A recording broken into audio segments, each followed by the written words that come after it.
Today we're going to cover the infrastructure in the highway. Recently here, this individual bought the Dodge Charger. As we can see here, there's some landscape overlap, some details in the landscape that we show. I wish that we could have taken a picture of the landscape, or we still had any pictures left. They're probably thrown somewhere, probably discarded, because pictures can lead to circumstantial evidence, so probably discarded deep down in the ground in there. But in this area here, the individual bought a Dodge Charger. Upon buying the Dodge Charger, two events took place. The first event took place, the sickness, and an electronic aneurysm took place in one aunt. Then an electronic aneurysm took place in the other aunt. Now, at this point in time, we can see adjacent from here is where the other aunt's vehicle sighted, adjacent from this Dodge Charger. Now, we're going to take into account that this sounds very, very loose, very loose, but the fight is very tight. In fact, it's very tight. The strings here are very tight, and we want to identify that the tightness of these strings by identifying strings that were not seen before, strings that are not readily identified. We want to identify the fact that these strings are tight because if we were to use a mechanism or an EMF frequency reader, electronic magnetic frequency reader, if we were to use an electronic magnetic spectrum reader, and we would take the idea that the storehouse of memories and information can be passed through human-to-human communication, and we would take that fact that it's been going on, say, since the 70s, since the first black ghetto was instituted. And if we take that idea and we look at several things here. All right, amongst one of the first college graduates, she was married and a woman, so she taught her kids, and her son graduated, but he was a homosexual. We can see the decline, the social decline, and we're not talking about homosexuals, but we're talking about from her standard, from the standards that the original standards of the deal. We can see the social decline from the original standards. We can see here that this Dodge Charger is now adjacent to that Shelby GT Mustang that was parked over there that belonged to that auntie that just recently had this stroke. We also want to pay attention to that this man's satellite dishes are pointed directly towards Hazelhurst, Brookhaven, and New Orleans. So we want to be very cognizant and very aware of this point, that if a black male or female, or even a white male or a white female, passes by this particular group of people, they use an over-diagnostics of mental disorders as a way to cover this particular evidence in a crime or this type of evidence. So we want to be aware that when we talk about these individuals, we're going to find something in a case file that suggests they might not have been mentally stable. But we want to also know that we're going to also find that they're part of the people that are considered to be an overdiagnosed idea. So an overdiagnosed idea is an idea that is when it's overdiagnosed. When it is overdiagnosed, it means that the person who has been diagnosed with something does not necessarily has those symptoms or shows signs of those symptoms, but that disease is not what the disease is, not the present disease. There's something else that's going on, something similar to those symptoms. So we can say that during the first stages of HIV, the common cold or the flu is overdiagnosed. HIV is a retrovirus. So many people who catch HIV, the very first stages of this disease, they have the symptoms of a common cold or a common flu. And this has become quite overdiagnosed for those individuals because it's not what it is. It's just a retrovirus, and the retrovirus goes into the bloodstream and acts like this within the bloodstream and produces these effects. But the truth is that it's not that particular disease. So this is what we mean by overdiagnosed. So let's clear that. Let's get that out of the way. It's kind of like a little bracket. Let's bracket that and get that out of the way. Now let's go here and discuss the fact that this individual's car is once this individual's car was present, two of the elders passed in the community.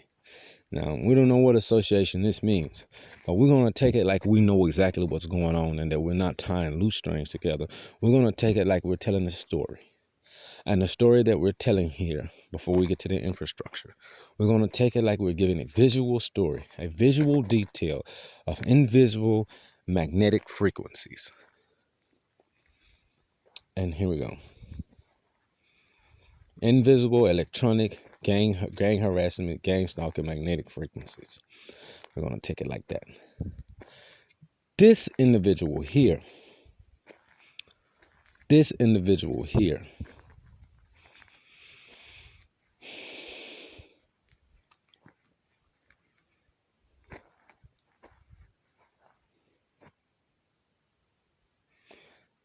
we're going to say that this individual here is a gang member, and he's being supported by a criminal organization with access to the technology.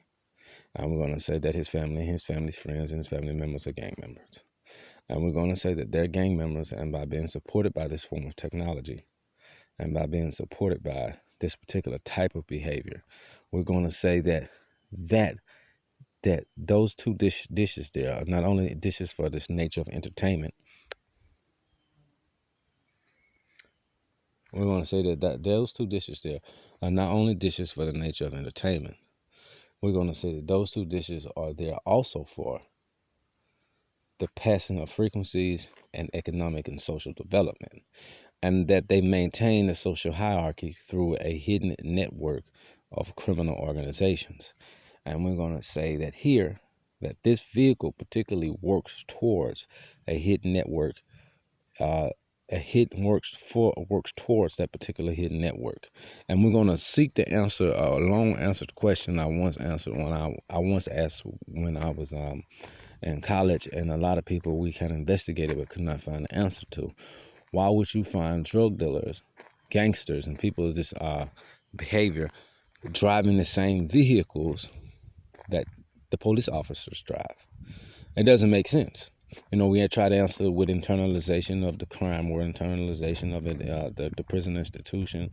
But I think the last thing, if someone put me in handcuffs and took me off in a Dodge Charger or Crown Victoria or a Grand Marquis, I think the very last thing, or a Chevy Impala, I think the very last thing that I would want to drive would be one of those vehicles. If someone took me away from my kids, my wife, my families, and my ability to make cash and feed my children, and I don't know whether my children are going to starve or live or die, and I'm truly going through this particular type of ordeal, I think that the most horrible thing that I could drive in would be a Dodge Charger, a Crown Victoria, or a Grand Marquis. But it's very popular amongst these people. It's very popular amongst the hip-hop community, the same community that's anti-police. So I don't quite understand how that can work that way without there being some underlying cause for this. We do also know that many detective cars associated with police driven cars, or cars that came from police auctions or police interpreters, and different types of vehicles are associated with drugs and associated with gang members and associated with the cops. So I wouldn't say it's just that say the gang member was smart enough to mask himself as if he was a cop, or something that the cop would not look for, because he puts large rims on it. He drives it in a very different manner. So he doesn't do it in a way in which it just looks like another person who's supporting the cops, you know.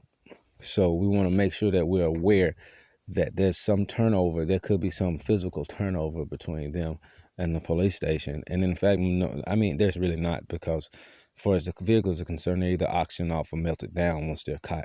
So you have to understand that there's something odd that the hip hop community produces individuals that drive these particular vehicles, and they produce these individuals, and they put these individuals in these areas associated with either black herdsmen, associated with black or African American people who are not a part of the criminal organizations, or don't have no idea that these criminal organizations exist, and they put them in these areas driving these vehicles.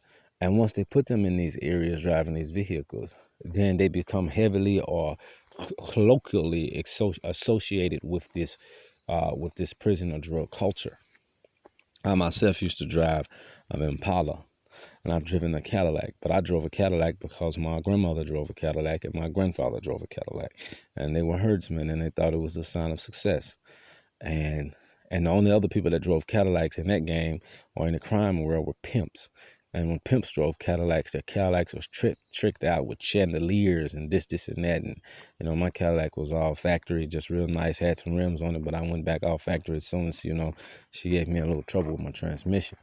So we want to also identify, same thing with my Impala, same thing with these two Impalas here.